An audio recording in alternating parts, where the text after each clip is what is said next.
안녕하세요. 저는 지방에서 회사를 다니고 있는 30 후반의 여성입니다. 아마 나이는 제가 그렇게 많은 나이가 아닐 거예요. 그런데 제가 지난 젊은 시절에 당한 일을 생각하면 나이에 비해 꽤 많은 고생을 했다고 말할 수 있을 겁니다.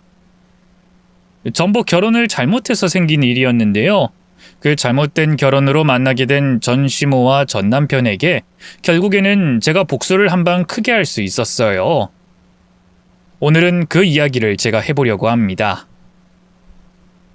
작은 소도시에서 태어나고 자란 저는 어릴 적부터 막연한 도시에 대한 갈망이 있었습니다.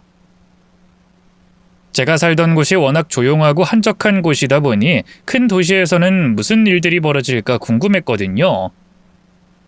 그래서 어릴 적에는 나이를 먹으면 꼭 대도시에 나가 살겠다는 꿈이 있었지만 그런 꿈들은 나이를 먹으며 점점 옅어지기 시작했어요. 현실적인 이유와 두려움 때문에 결국 고향에 남아 지내게 됐죠. 그렇게 별일 없이 지내던 저는 나이를 먹어갔고 같은 지역에서 살던 남편을 만나 결혼을 하게 되었습니다. 사실 결혼 고민은 크게 없는 편이었어요. 제게 잘해주는 그 사람이 좋아서 결혼해야 되겠다 싶기도 했지만 매일 반복되는 일상이 지겨웠던 탓에 결혼하면서 제 인생이 달라지기를 원했거든요. 남편과 결혼해서 가정을 꾸리고 아이를 낳고 살아가는 삶을 그리며 제 인생의 다른 원동력이 될 뭔가 다른 미래를 꿈꾸게 됐던 것 같습니다. 그랬던 저였기에 저는 결혼 후 아이를 가지는 것에 긍정적일 수밖에 없었습니다. 저 역시도 아이를 원했기에 조금은 부담스러울 만큼 집요했던 시모의 손주 타령도 좋게 생각하려고 했었어요. 시어머니가 결혼 전부터 꼭 대를 이어야 한다고 손자 하며 귀에 딱지가 않게 얘기를 했거든요. 보통 며느리들이라면 반가울 만한 일은 아니었지만 저도 아이를 갖고 싶었기에 시어머니의 바람에 부응하려 열심히 노력했습니다. 하지만 그런 노력에도 어쩐 일인지 임신 소식은 찾아와 주지 않았어요. 그러자 안달이 나 있던 시모가 저한테 화를 내더라고요. 너 노력한다는 애가 이게 뭐야? 언제는 금방 가질 거라고 걱정하지 말라고 그러더니 나한테 자신 있게 말했던 결과가 결국 이거였냐? 죄송해요, 어머님. 저희도 노력했는데 그게 잘 안 되네요. 그딴 말은 할 필요도 없어. 내가 너더러 죄송하다는 말 듣자고 이러냐? 죄송하기나 말기나 애를 낳아야 할 거 아니야. 어리지도 않은 주제 언제 임신해서 언제 낳아 언제 기르려고. 아니, 남들은 마음만 먹으면 아들이고 딸이고 잘만 낳는다고 그러던데 넌 대체 뭐 하는 인간이야? 뭐 하나 잘하는 것도 없는 게 애까지 못 가지면 어쩌라는 거야? 네가 지금 우리 집안 대를 끊어놓으려고 작정이라도 한 거냐? 너 혹시라도 애 못 낳으면 내가 너 가만히 안 둘 거다. 소방 맞춰 쫓아내던가 잡돌이를 하던가 내가 단단히 벼르고 있으니까 그런 줄이나 알아. 알겠어? 시모는 저를 향해 폭언과 막말을 내뱉었습니다. 아이를 가지지 못하는 게 당연히 제 잘못인 듯 생각하며 저를 잡아먹을 것처럼 욕하고 괴롭히더라고요. 평생 당해본 적 없던 욕설과 괴롭힘에 저는 몸과 마음이 많이 다칠 수밖에 없었습니다. 그런데 제 편일 거라 생각했던 남편이 그 모습을 지켜보면서도 아무 말도 하지 않더라고요. 아무 말도 못하고 욕먹고 있는 저를 위해 남편이 나서주길 바랬지만 남편은 절대 그러지 않았습니다. 그렇게 입을 꾹 다물고 있는 남편이 야속하고 답답했던 저는 남편에게 말을 꺼냈어요. 당신은 왜 가만히 있었어? 어머님이 마치 내 잘못인 것처럼 화를 내시는데 당신이 대신 말려주기라도 했었어야지. 내가 얼마나 힘들지 당신은 생각 못 해줘? 엄마가 마음이 급하셔서 좀 흥분하신 거야. 그럴 때 남이 말리면 괜히 불똥만 튀지. 그렇다고 무슨 일이 있었던 것도 아니고 그냥 한 귀로 듣고 한 귀로 흘리면 되잖아. 흘릴 만한 이야기여야지 그냥 흘리지. 그리고 내가 왜 욕을 먹어야 하는 건데? 아이 못 갖는 게 내 책임이야? 임신은 부부가 같이 노력해야 하는 거잖아. 나 혼자 아이 만드는 것도 아니고 왜 나만 잘못한 것처럼 그렇게 되는 거야? 이게 내가 잘못해서 내가 욕먹을 일이야? 그럼 나더러 어쩌라는 거야? 엄마가 그러는 걸 내가 무슨 수로 말리느냐고. 거기서 내가 엄마 말리면 당신이 더 욕먹지. 그런 일에는 그냥 안 끼어드는 게 제일 최고야. 그리고 엄마 입장에서는 며느리한테 화가 날 수도 있지. 아무튼 괜한 엄한 사람 들볶지 말고 그냥 대충 좀 넘겨. 남편은 마치 남일을 말하듯 무관심했고 무책임했습니다. 게다가 저는 그렇게 사람을 들들 볶는 시모 때문에라도 아이를 빨리 가지고 싶었는데 남편은 별 생각이 없어 보였어요. 매일 전전긍긍해야 하는 저와 달리 남편은 밤늦게까지 친구들과 놀러 다니고 외박을 일삼으며 최소한의 노력을 할 생각도 없어 보이더라고요. 자기 집안 대를 끊을 거냐며 사람을 들들 볶아놓고는 왜 나 혼자만 안다라고 고생해야 하는지 억울한 마음에 남편에게 화를 내기도 했습니다. 부부간의 일을 왜 나만 책임져야 하나 싶어 말을 꺼냈던 거죠.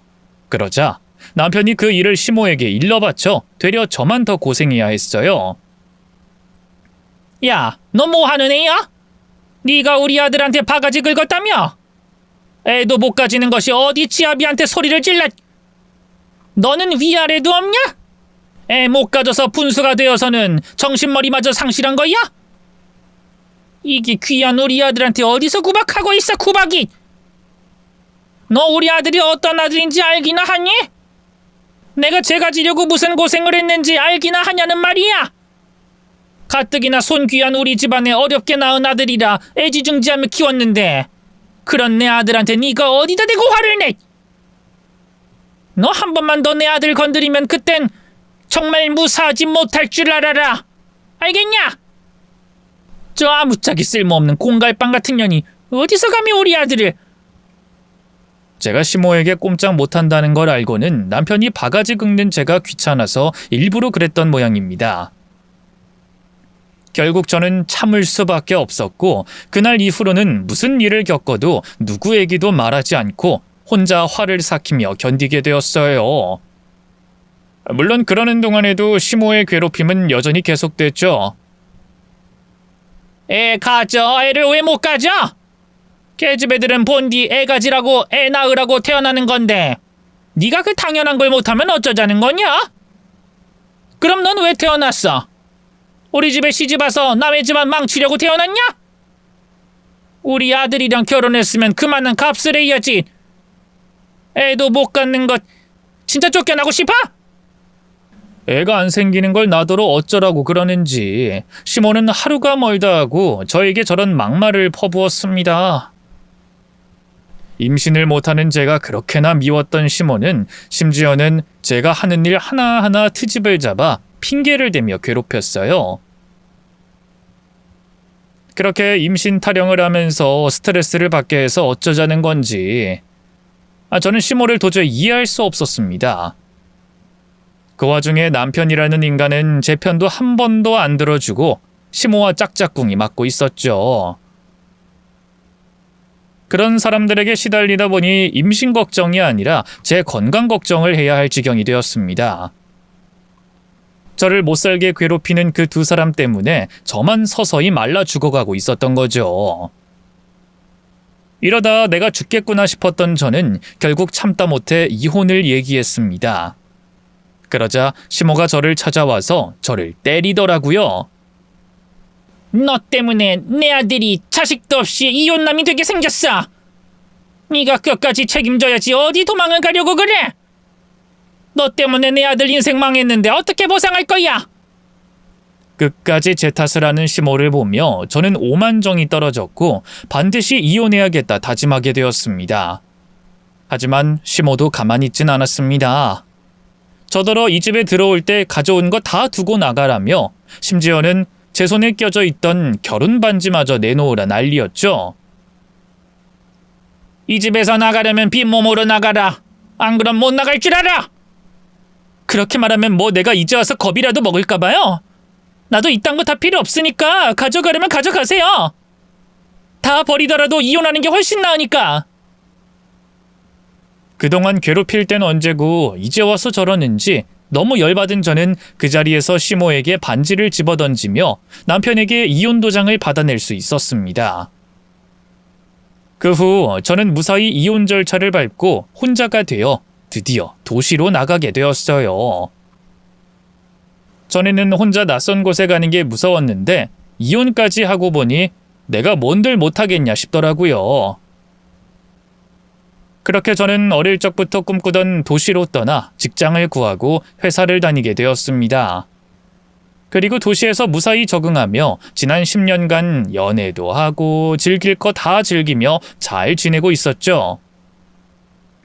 물론 한 번의 실패 때문에 결혼은 생각하지도 않았지만 말이에요. 그러던 어느 날 전 남편과 이혼한 뒤 조용하기만 했던 제 일상이 다시 한 번 더 시끄러워지는 일이 생기게 됐습니다. 집으로 온 한 택배로 인해서 말이죠. 회사에서 퇴근해 집으로 왔더니 평소처럼 여러 택배가 제 앞으로 와 있었어요. 그런데 그 중에 제 눈을 의심케 하는 택배가 있었습니다. 바로 전 시모의 이름으로 온 택배였죠. 처음엔 시모가 보낸 택배인 줄도 몰랐어요. 제가 시키지도 않은 크고 무거운 택배가 와 있길래 누가 보냈나 싶어서 보낸 사람의 이름을 봤더니 시모 이름이 적혀져 있더라고요. 물론 전 남편과 이혼한 지 10년이나 지났기 때문에 시모 이름을 새카맣게 잊어버린 뒤라 시모 이름인 줄도 몰랐지만 이름 밑에 있던 주소지가 도저히 잊을 수 없는 주소였기 때문에 시모인 걸 알았던 거죠. 시모가 제게 보낸 택배라는 걸 알자마자 소름이 돋았어요. 지난 10년 동안 여러 번 바뀐 제 주소지와 전화번호를 어떻게 알고 있는 건가 싶어서 말이죠. 그리고 도대체 저한테 무슨 볼일이 있다고 택배를 보냈나 싶었습니다. 그 택배 안에 무엇이 있는지, 무슨 연유로 제게 보냈는지 궁금했지만 그땐 소름이 돋을 정도로 나쁜 기분으로 그 택배에 손도 대기 싫었어요. 그래서 택배 그대로 아파트 단지 안에 있던 분리수거 구역의 쓰레기통에 내다 버렸죠. 택배를 버리고 집으로 돌아온 뒤에는 어떻게든 그 택배를 받으며 느꼈던 더러운 기분을 잊으려고 노력했어요. 그 더러운 기분을 쉽게 떨쳐낼 수는 없었지만 그래도 시간이 흐르면서 저도 진정할 수 있었고 더러운 기분도 날려버릴 수 있었죠. 그렇게 그 더러운 기분을 지우고 다시 평범한 나날을 보내려고 했을 때 다시 또 제게 시모 이름으로 된 택배가 도착했습니다. 정확하게 그 택배를 받고 이틀이 지난 뒤 전에 제가 버렸던 택배와 똑같은 크기의 박스로 말이죠. 2번이나 같은 택배를 받게 되니 그때부터는 화가 나더라고요. 그래서 놀라지도 않고 그 택배를 다시 쓰레기통에 처박으려고 했는데 경비원 아저씨께서 절 부르시는 겁니다. 그리곤 그 택배를 버리지 말라고 하시더라고요. 저기 603호 맞으시죠? 제가 참견할 일은 아닌 것 같은데 그 택배 버리지 마시죠. 네? 택배를 버리지 말라고요? 왜요? 어쨌든 본인 앞으로 온 택배인데 그래도 열어보시는 게... 아니 그거 꼭 열어보셔야 합니다. 그거 보낸 분이 애를 많이 쓰시던데... 그게 무슨 말씀이세요? 이 택배 보낸 사람이 누군 줄 아시고요? 설마 이 택배 보낸 사람 보셨어요? 네, 처음 그 택배 도착한 날에 제게 와서는 603호 주민분 사는 곳이 맞는지 확인도 하시고 꼭 좀 잘 전해달라고 부탁도 하셨어요. 그리고 오늘 또 와서는 택배 잘 받아갔는지 제게 물으셨고요. 제가 여기 603호 택배가 없는 걸 보면 가져간 것 같다고 말씀드리니까 고개를 여러 번 갸우뚱하시다 돌아가셨는데 그러다 이내 또 돌아와서는 이게 쓰레기통에 있었다면서 이번엔 꼭 좀 603호 주민분께 전달해달라고 말씀하시더라고요. 그 택배 보내신 분과 무슨 관계인지 그 안에 뭐가 들었는지 제가 모르긴 합니다만 나이 드신 분이 직접 찾아오시기까지 하시면서 전달하려고 했던 택배인데 웬만하면 받으시지요. 저도 난감해서 그래요. 절 붙잡고 얼마나 부탁을 하시던지. 그러니까 이거 보낸 사람이 여기까지 찾아왔다는 거죠? 직접. 이거 제게 전달해달라고 했다는 그 사람 나이 70 정도 되어 보이는 할머니 맞죠? 제가 나이까진 정확하게 모르겠고 보기엔 할머니 연세 정도 되어 보였어요. 키는 한 이 정도 되셨고 염색을 안 하셨는지 백발이셨고요. 코 옆 왼쪽 뺨에 점이 있었고요. 네 맞아요. 점이 있었어요. 시모였습니다. 제게 택배를 보낸 것도 모자라 직접 제가 사는 아파트까지 찾아왔고 제가 쓰레기통에 내다버린 택배 박스를 다시 가지고 와서 경비원 아저씨께 부탁까지 한 사람이 시모였어요. 제가 사는 곳까지 찾아왔다는 그 말에 너무 화가 나서 그 택배를 그 자리에서 갈기갈기 찢고 싶었습니다만 경비원 아저씨께서 그렇게까지 말씀하시는데 차마 거기서 화풀이할 순 없겠더라고요. 그래서 버리려던 택배 박스를 집으로 가지고 올라오게 됐습니다. 그리고는 도대체 뭐가 들었길래 이혼한 지 10년이나 지난 며느리한테 택배를 보내고 사는 곳까지 찾아왔나 싶어서 택배 상자를 열어봤어요. 택배 상자를 열자 경악할 만한 물건들이 가득 들어있음을 알게 되었고요. 그 상자 속에는 10년 전 전남편과 이혼하면서 청산했던 결혼 생활과 관련된 물건들이 잔뜩 들어있었습니다. 그 물건들 가장 위에 올라와 있던 건 10년 전 제 손가락에서 뺐던 결혼 반지였고요. 시모가 악을 쓰면서 제게 내놓으라고 했던 제가 제 손가락에서 빼어 집어 던졌던 그 결혼 반지가 말이죠. 그리고 상자 속 물건들을 보자 숨이 턱하고 막혀오기 시작했습니다. 반지 외에도 전 남편과 찍은 결혼 앨범, 여행 사진, 같이 샀던 물건들, 기념품들, 편지 등등 그 큰 박스가 부족할 정도로 가득 차 있었는데 그 물건들을 보고 있자니 마치 과거로 돌아온 것 같은 기분과 기억하고 싶지 않았던 지난날의 기억이 떠올랐거든요. 그 더러운 기분으로 순간 숨이 멎었습니다. 그리고 마치 토해내듯이 숨을 뱉고 나서야 겨우 숨을 내쉴 수 있었죠. 가쁜 숨을 내쉬며 가슴속 저 어딘가에서 끓어오르는 분노를 느낄 수 있었어요. 도대체 내가 왜 저런 것들 때문에 10년이 지난 지금도 숨이 멎을 만큼 더러운 기분을 받아야 하는지, 왜 나를 쫓아다니며 괴롭히는지 화가 나기 시작했습니다. 그래서 택배 상자에 적혀져 있던 전화번호로 전화를 걸었어요. 그러자 반대편에서는 마치 제가 전화할 걸 알았다는 것처럼 전화를 받았죠. 제 전화를 받은 사람은 시모였습니다. 시모는 10년 전 마지막으로 봤을 때와 다르게 밝은 목소리로 제 전화를 받았어요. 그래 희주야. 안 그래도 네가 언제 전화를 줄까 싶어서 전화기만 붙잡고 있었는데. 도대체 이거 뭐예요? 뭐 하는 짓이냐고요? 이것들 무슨 의미로 보낸 거예요? 저보고 뭘 어떻게 하라고 이걸 보냈냐고요? 아유 왜 소리를 지르고 그러니? 너 많이 놀랐니? 연락도 없이 택배를 먼저 보내서? 아니 나는 내가 너한테 먼저 연락하면 그게 더 불편할까봐 너 생각한다고 먼저 택배를 보냈던 건데. 아니 그리고 너도 택배 안에 봤을 거 아니야. 그럼 내가 무슨 나쁜 의도가 있어서 그걸 보냈겠니? 옛 기억 좀 떠올려 보라고 보낸 거지. 그거 보니까 좀 어떻지? 옛날 생각이 좀 나니? 옛 기억을 떠올려요? 떠오르면 그게 좋은 기억이겠어요? 내가 이걸 보고 좋겠냐고요? 그리고 내가 사는 집은 어떻게 알아냈어요? 전화번호는 어떻게 알았고? 설마 지금 내 뒷조사하고 다니세요? 내가 그 집안과 끝난 지가 언젠데 왜 내 뒷조사를 하는데요? 또 뭐로 사람을 괴롭히려고? 다 끝난 사이에 뭐가 더 남았다고 사람을 괴롭히려고 하는데요? 아유 희주야 그런 거 아니야. 우리가 널 괴롭히다니 절대 그런 생각 없어. 난 그냥 네가 우리 명호랑 네가 좋았던 때를 그리워하고 있을 것 같아서. 좋았던 옛 기억들 떠올리려고 보낸 건데. 아니 진짜 목적을 이야기하라고요. 10년이나 더 지나서 날 괴롭히려는 그 이유를 말하라고요. 아니야 난 정말 진심으로 좋은 기억을 너한테 선물하려고 보낸 거야. 쓸데없는 소리 하지 마세요. 그리고 좋은 기억이요? 누구한테 좋은 기억인데요? 그때 당신 그리고 당신 아들과 함께한 그 기억. 내 인생에서 가장 지우고 싶고 내게 가장 지옥 같은 기억이에요. 나한테는 떠올리고 싶지 않은 기억이라고요. 도대체 왜 이런 짓을 하려는 건지 그 진짜 목적은 내가 모르겠지만 다시는 이런 짓 하지 마세요.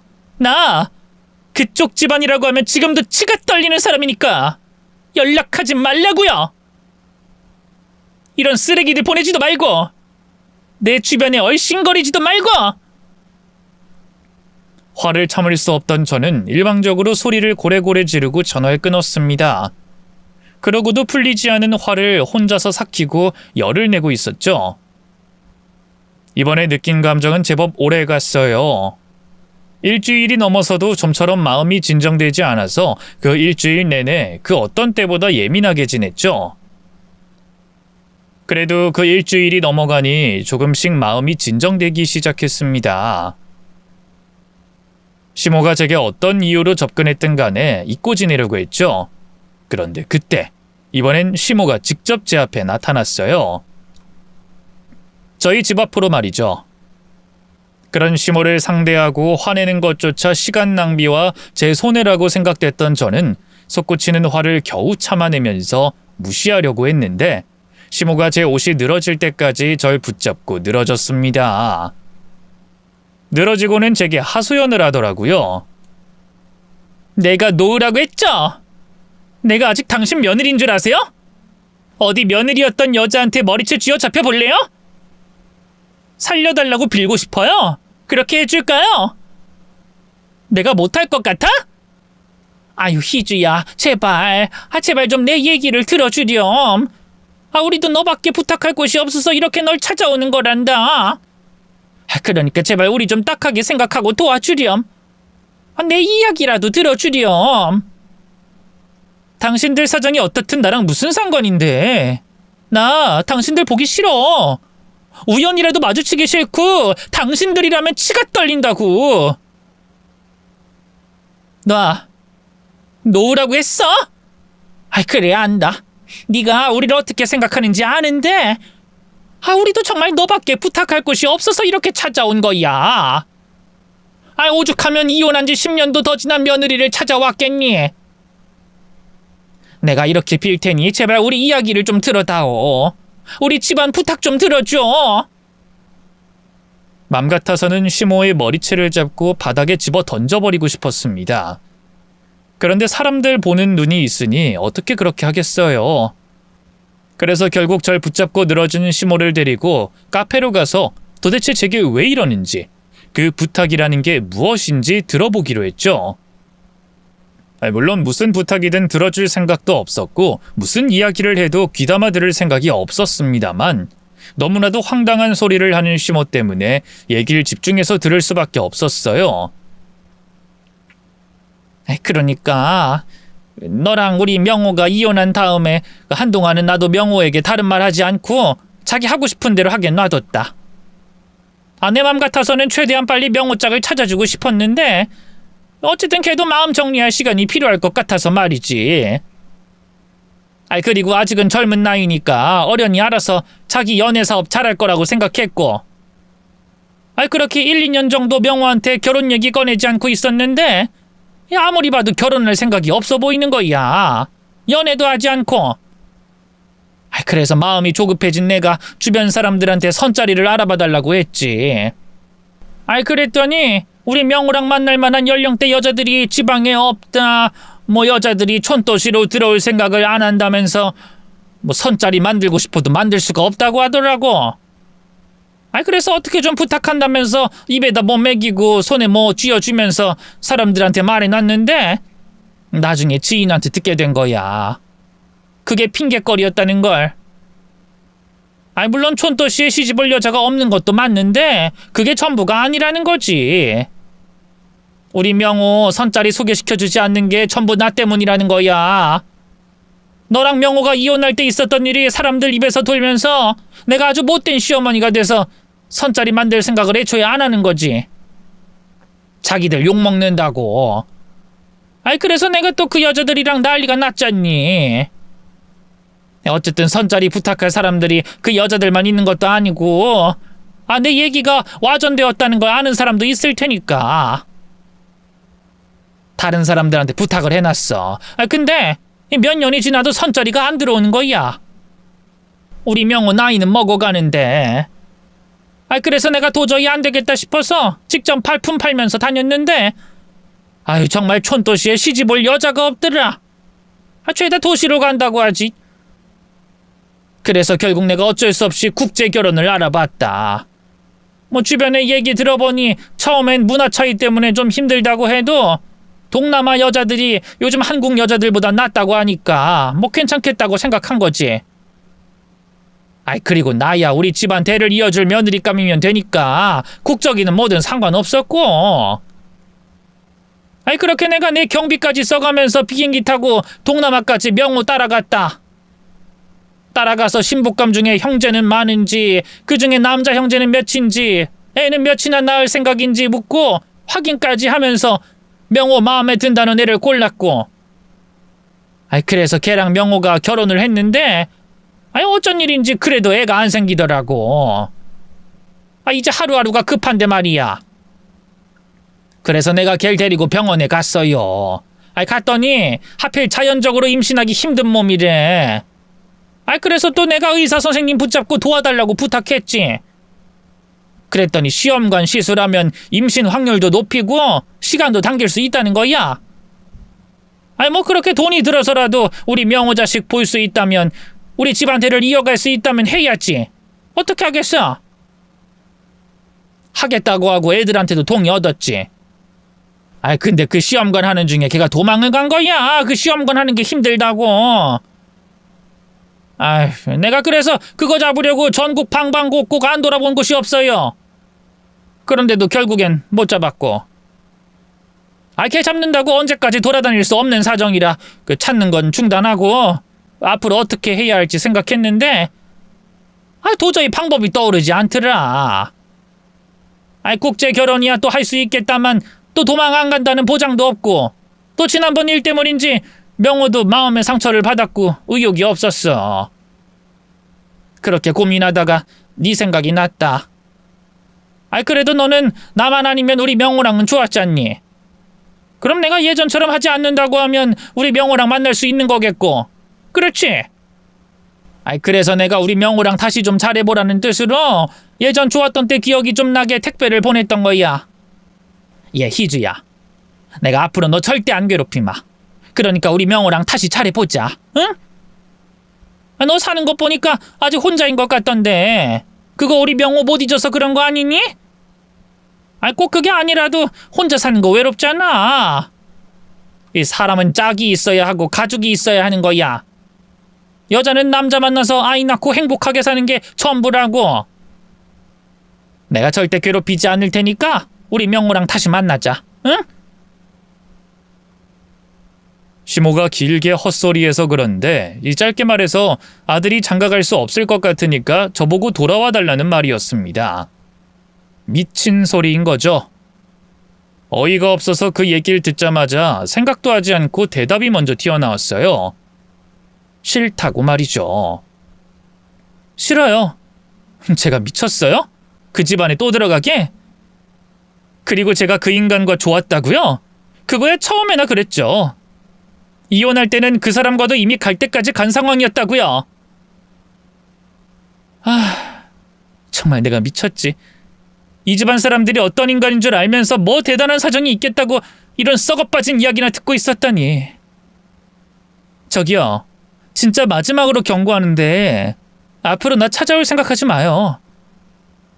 나 당신네 집안의 대가 끊기든 튀어나가든 내가 상관할 바도 아니고 관심도 없어요. 그러니까 나 찾아와서 이런 정신나간 소리 다시는 하지 마요. 찾아오지 말라고요.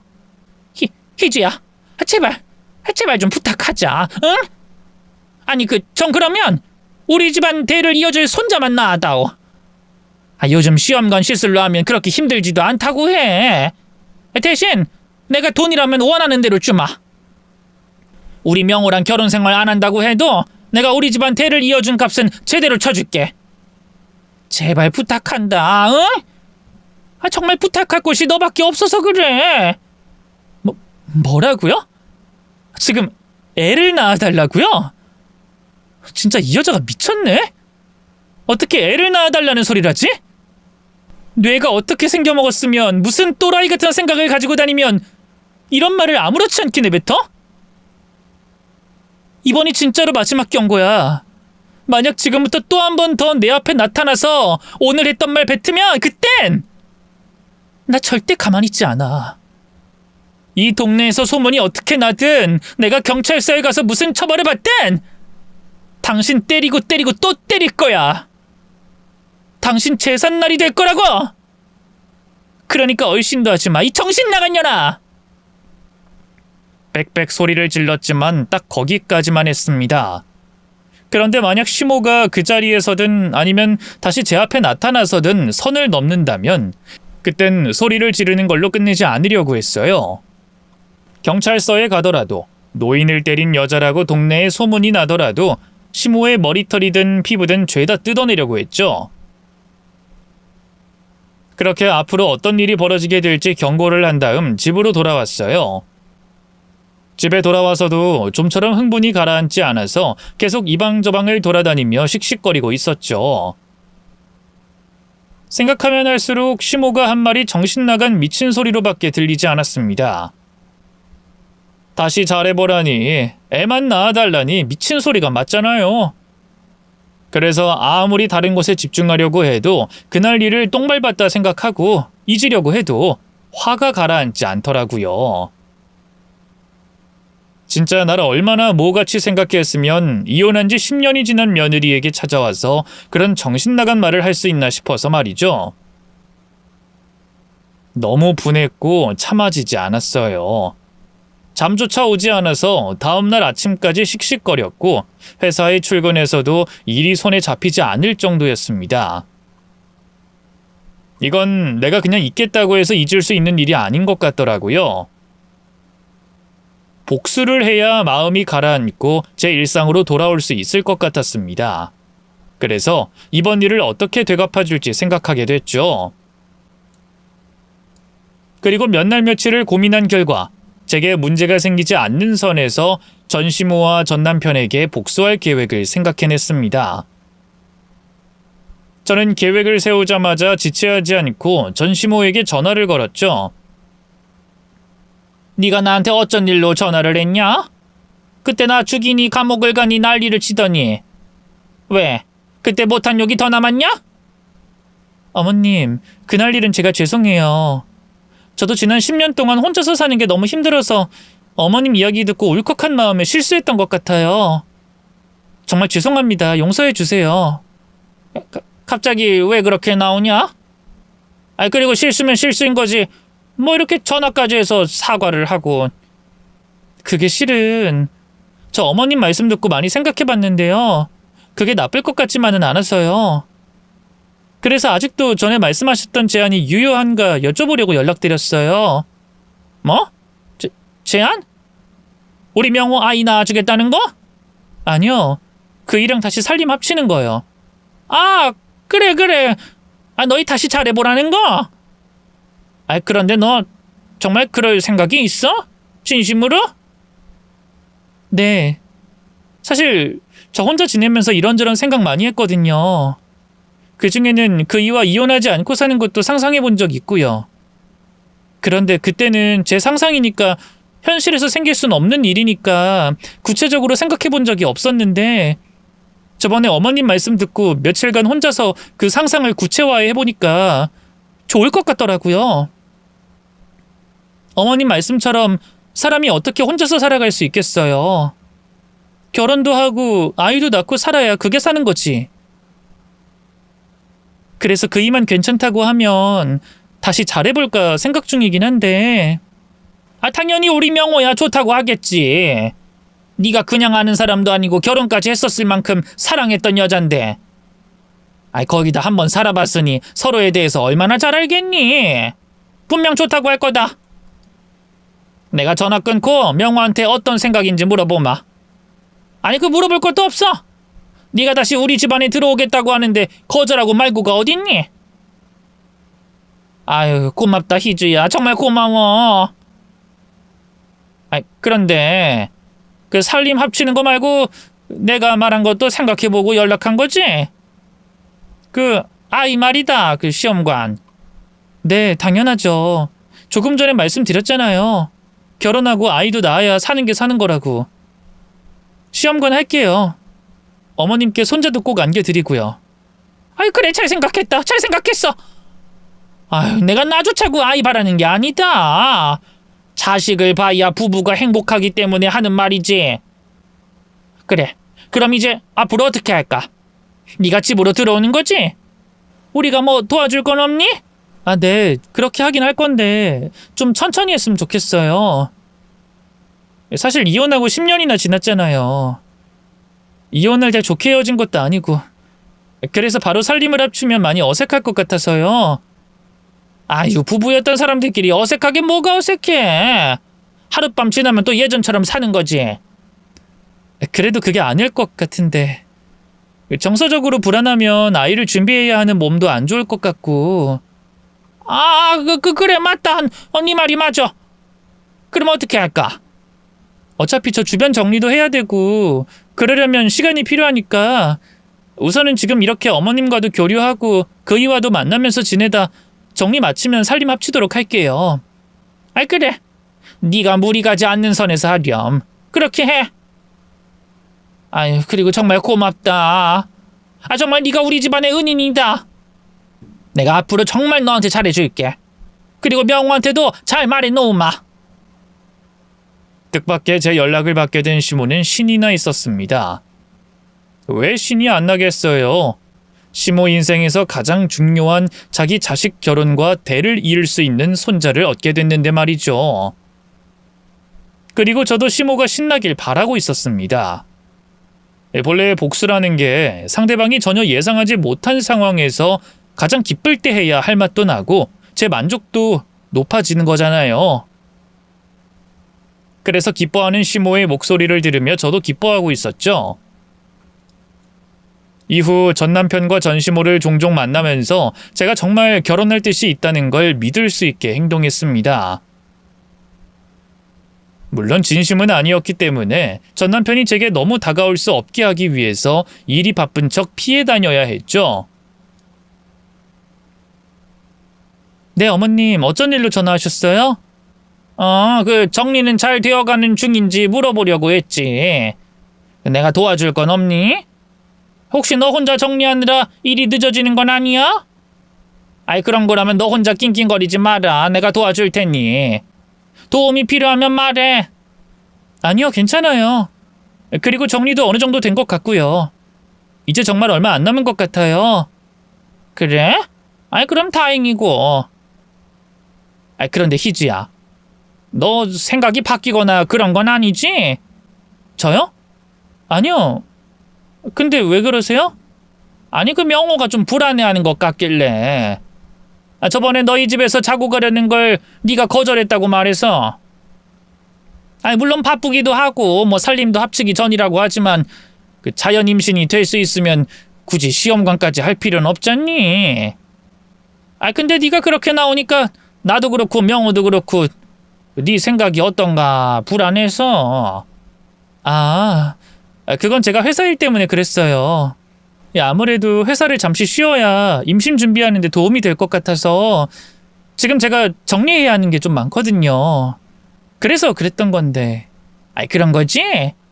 그래, 내가 그럴 거라고 생각했는데 명호 걔는 네가 좀 이상하다고 그러는 거야.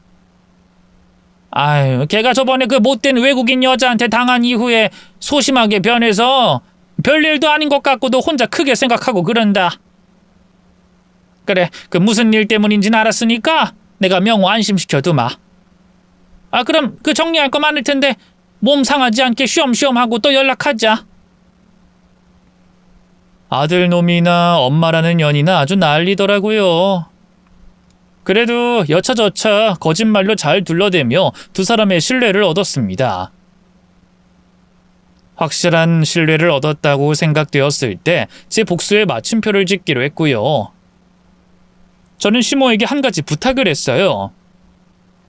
어머님, 저희 살림 합치기 전에 다른 사람들한테 저희 다시 같이 하기로 했단 걸 알리는 자리를 마련했으면 하는데요. 자리? 아니, 결혼식은 싫다고 하지 않았니?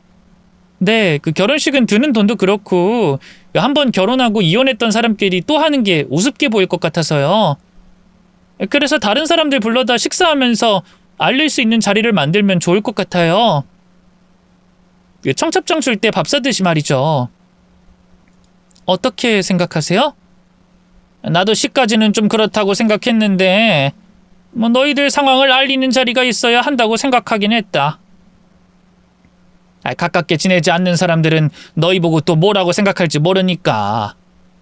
그리고 내가 너랑 명호가 이혼하면서 뒤집어 쓴 누명도 해명해야겠고. 그래, 뭐 생각해보니까 네가 잘 생각한 것 같네. 어디 홀이라도 빌려서 사람들 불러다 밥 먹으면서 너희 다시 살기로 했다는 것도 알리고 축하도 하는 자리 만들자. 아무것도 몰랐던 시몬은 제 아이디어가 좋다면서 사람들을 불러 모을 홀을 예약하고 대접할 뷔페까지 자기 돈으로 다 계산했어요. 그러고는 제가 부탁하지도 않았는데 최대한 많은 사람들이 자리할 수 있게 알아서 사람들을 초대하고 다녔습니다. 덕분에 제가 준비해야 할 수고가 덜게 됐죠. 며칠 뒤 저와 전 남편이 다시 살림을 합치게 된 걸 알리는 날이 되었습니다. 정말 많은 사람들이 자리했어요. 저와 전 남편이 결혼식을 올렸을 때보다 2배는 더 많은 사람들이 모였을 정도로 말이죠. 그 모습을 보며 앞으로 벌어질 일 때문에 저도 흐뭇해했습니다. 아무것도 모르는 시모도 저희 가족이 안 온 걸 대수롭게 생각하지 않을 정도로 신이 나 있었죠. 이제 제가 가장 신나 있던 시모를 땅바닥 저 밑으로 추락하게 만들 차례였어요. 우리가 합치게 됐다는 걸 사람들에게 알리게 했다고 마이크를 가지고 설치고 있던 시모에게 다가가 마이크를 가로채고 제가 많은 사람들 앞에서 입을 열었죠. 아유, 정말 많이들 찾아와 주셔서 감사해요. 제가 오늘 와주신 분들께 꼭 한 분 한 분 감사의 인사를 드릴게요. 그리고 다들 알고 계시겠지만 오늘 저희가 이렇게 다 같이 식사하는 자리를 만든 건 우리 어머님, 제가 얘기할게요. 저희 일이니까요. 어? 그럴래? 그래라. 오늘 축하받아야 하는 사람이 직접 말하는 게 낫지. 안녕하세요. 여기 제 얼굴을 아는 분도 계시고 모르는 분도 계실 텐데요. 우선 제 소개를 하자면 10년 전에 저희 어머님 아들인 정명호 씨와 결혼했던 이희주라고 합니다. 결혼하고 몇 년 안 돼서 이혼하게 됐지만 말이죠. 제가 오늘 이 자리를 만들 수 있던 건 전부 저희 어머님 덕분이라고 생각해요. 어머님께서 절 찾아오지 않으셨다면 제가 이렇게 제 얘기를 할 수 없었거든요. 그러니까 저에게 저희 어머님은요. 아니, 저 말고도 이 세상 어떤 여자에게도 뭐라고 할까, 이 세상에서 가장 이기적이고 못된 며느리 피를 쪽쪽 빨아먹는 나쁜 년이라고 설명할 수 있을 것 같아요. 정신 나간 천하의 나쁜 년이요. 제 입에서 감동스러운 말이 아닌 시모를 욕하는 말이 나오자 자리에 앉아있던 사람들의 반응이 난리가 났습니다. 물을 마시다 뿜는 사람도 있었고 눈이 휘둥그레지며 입을 막는 사람도 있었죠. 그리고 그 중에는 잔뜩 기대하다가 날벼락을 맞은 듯한 표정인 시모도 있었습니다. 얼마나 놀랐는지 자기를 욕하는 걸 듣고도 얼어붙어서 움직일 생각을 하지 않더라고요. 제 입장에서는 방해받지 않고 계속 욕할 수 있었으니 다행이었죠. 제가 왜 이런 말을 하게 된 거냐면요. 최근에 살면서 가장 어이없는 말을 듣게 돼서 그래요. 제가 좀 전에 말씀드렸죠. 전 남편과 몇 년 살다가 이혼하게 됐다고. 그때 이혼하게 된 이유가 물론 남편 때문도 있었지만 결정적인 건 저 시어머니라는 여자의 괴롭힘 때문이었어요. 애가 생기지 않는다고, 대가 저 때문에 끊기게 됐다고 사람을 악랄하게 괴롭혔거든요. 얼마나 심하게 괴롭혔는지는 이 동네에 소문이 나서 다들 알고 계신다고 하니까 하지 않기로 할게요. 어쨌든 그런 이유로 전 남편과 이혼하고 10년이나 지났는데 어느 날 저 여자가 저한테 택배를 보냈어요. 전 남편과 찍은 사진, 결혼 앨범 등등 결혼 생활과 관련됐던 물건과 자기가 저보고 내놓으라고 빼앗아 갔던 결혼 반지까지 들어있는 택배를 말이죠. 도대체 이런 걸 왜 내게 보냈나 싶어서 시모한테 전화를 걸어서 이게 뭐냐고 물어보니까 좋은 옛 기억을 선물해주고 싶다고 하더라고요. 무슨 개소리인가 했는데 나중에 알게 됐어요. 진짜 목적을. 글쎄 저보고 다시 아들과 합쳐달라는 거 있죠? 대를 이을 아이 낳아달라고. 제가 싫다고 하니까 정 살림 합치기 싫으면 아이만이라도 낳아달라고 말이에요. 자기 아들 장가를 이제 못 간대요. 저랑 이혼하면서 난 소문이랑 국제결혼하면서까지 데려온 며느리가 도망가서 국제결혼도 못 믿겠다고. 저보고 애를 낳아달라는 거 있죠? 그게 입에 담을 말이에요? 머릿속에 넣고 있을 생각이고요. 그런데 저 여자는 그걸 말하더라고요. 내가 그게 어이가 없어서 이렇게 자리를 만들었어요. 저 여자가 얼마나 위험한 생각을 가지고 있고 정신나간 여자인지 여러분께 알려드리려고. 혹시나 저 여자 아들이 불쌍해서 여자 소개시켜 주려다 무슨 일 당할지 알고들 있으라고 말이죠. 제 얘기에 사람들은 저마다 같이 온 사람과 옆에 있는 사람을 붙잡고 수근거리기 시작했어요. 시모를 경멸하듯이 쳐다보면서 말이죠. 그러자 그 수근거림에 시모도 정신이 들었는지 제가 들고 있던 마이크를 빼앗으려고 했습니다. 이게 정말 누구 대를 끊으려고? 야, 너 미쳤어? 네가 감히 날 속여? 네가 감히? 미친 건 내가 아니라 당신이지? 시대가 어느 때인데 씨바지를 시키려고 해? 그것도 당신 아들이 치가 떨리기 싫어서 10년 전에 이혼한 며느리한테. 부끄러운 줄 알아. 더러운 줄 알아. 그런 생각 가지고 있는 걸. 그리고 당신같이 더러운 생각 가지고 있는데 어느 여자가 시집 가려고 하겠어? 당신 오늘 나 때문에 아주 끝난 거야. 당신이 그렇게도 중요하게 생각하는 당신 집안에 대해 오늘부로 완전 끝이 난 거라고. 끝! 이 이야기를 듣고 누가 당신 며느리 되고 당신 아들과 결혼하려고 하겠어? 야, 너 그 입 안 다물어? 우리 집안이 왜 끝나? 우리 정씨 집안이 어떤 집안인데?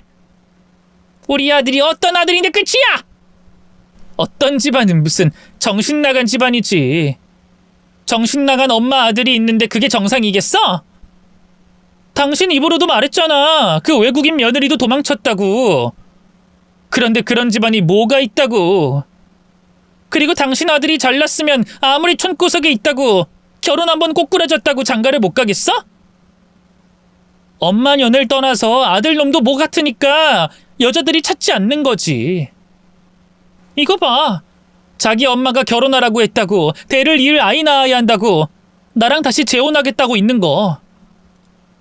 이런 꼴을 이 많은 사람들이 봤는데 장가갈 수 있겠어? 못 가지. 이게 내가 바랬던 거야. 당신이 죽을 때까지 움직일 힘이 없어서 바닥에 누워있든 정신이 나가서 벽에 똥칠하든 간에 당신 아들 장가 못 가서 대 끊기는 거 보면서 힘들어하고 가슴 아파하는 걸 보고 싶어서. 내가 당신과 당신 아들 같은 더러운 인간들 상대하는 걸 참고 이 자리 만든 거라고. 그동안 잘 놀아놔줘서 고맙네. 그리고 앞으로 날 어떻게 할까 고민하지 말고 당신 아들 앞날이나 걱정해. 내가 말한 대로 이제 다 끝나게 생겼잖아. 끝. 열을 받은 시모는 절 잡아서 어떻게 하고 싶은 심정이었는데 70도 더 먹은 노인네가 힘에서 저랑 상대가 되겠어요? 절 붙잡길래 제가 뿌리치면 던져버렸죠. 그리고 경고의 뜻으로 손에 쥐고 있던 마이크를 시모 머리 옆 가장 가까운 데 던져버리고 눈빛을 쏴준 뒤 그곳을 빠져나왔습니다. 제가 떠나고 어쩔 줄 몰라 하던 사람들 역시 우르르 빠져나오기 시작했고요. 이후 시모에게 원망 섞인 전화와 문자를 수없이 받았어요. 전화를 받지도 않았고 문자 역시 일일이 확인하지 않았지만 저를 향한 원망이 담긴 건 받지 않아도 보지 않아도 뻔했죠. 그런데 제가 상대조차 해주지 않자 시모는 더 열을 받았는지 집으로 또 회사로 찾아왔습니다. 와서는 복수를 하겠다고 난리를 부리더라고요. 너 내가 가만둘 거라고 생각했니? 내가 살아봤자 이제 얼마나 더 산다고 뒷일을 생각할 것 같아? 우리 집안 내 아들 앞길 막은 너 내가 용서 안 해. 용서 못해. 뒷일 생각 안 하길 잘했네. 내가 말했죠? 한 번만 더 나 찾아오면 그땐 내 소문이 어떻게 나든 경찰에게 처벌을 어떻게 받든 당신 때리고 또 때릴 거라고. 당신 제삿날 될 거라고. 그럼 오늘이 당신 제삿날이야. 앞으로 당신 집안 대가 끊겨서 챙겨줄 사람도 없는 당신 제삿날 시작이라고! 뭐? 인연이 입만 살아서 그 대 끊겼다는 말 그만 못해? 아이씨! 시모가 제게 달려들었고 저도 참지 않고 달려든 시모에게 맞서 싸웠습니다. 죽기 살기로 싸운 시모나 그런 시모를 봐주지 않았던 저나 둘 다 엉망이 되었고 경찰이 출동한 뒤에야 떨어지게 됐죠. 그날 다퉜던 다툼으로 저도 그렇고 시모도 처벌받았어요. 저야 어차피 경고도 각오도 한 상황이라 놀랄 것도 없었는데 저와 달리 시모는 제법 놀란 모양이었습니다. 제가 설마 나이 든 노인을 한때 시모였던 자기를 때릴 거라고 생각 못했나 보더라고요. 그런데 제가 인정사정 없이 손을 올리니 앞으로 조심해야겠다 싶었는지 다시는 절 찾아오지 않았어요. 대신 문자나 전화로 제게 복수하려고 했는데 그마저도 제가 전화번호를 바꾸고는 할 수 없었고요. 그렇게 저와 시모의 악연은 제 복수 성공으로 끝이 났어요. 시모에게 충분히 복수를 했기 때문에 따로 더 적을 글은 없는데요. 요즘 시대에도 정신 나간 전시모와 같은 생각을 하고 있는 시어머니들이 많은 것 같아 혹시나 이곳에도 있을까봐 마지막 말을 남기겠습니다. 그놈의 아들, 이딴 거에 집착하고 연연하지 마세요. 자신의 행복과 자식 행복은 그런 시대에 뒤떨어진 생각으로 결정되는 게 아닙니다. 요즘은 다양한 행복의 형태, 가족의 형태가 있는 거예요. 그러니 구닥다리 낡아 빠진 생각에 아직도 잠겨있지 마시고 깨어나시길 바랍니다. 그럼 제 할 말은 여기까지였으니 저는 이만 인사드리고 사연을 마무리하겠습니다. 제 사연 읽어주셔서 감사드려요.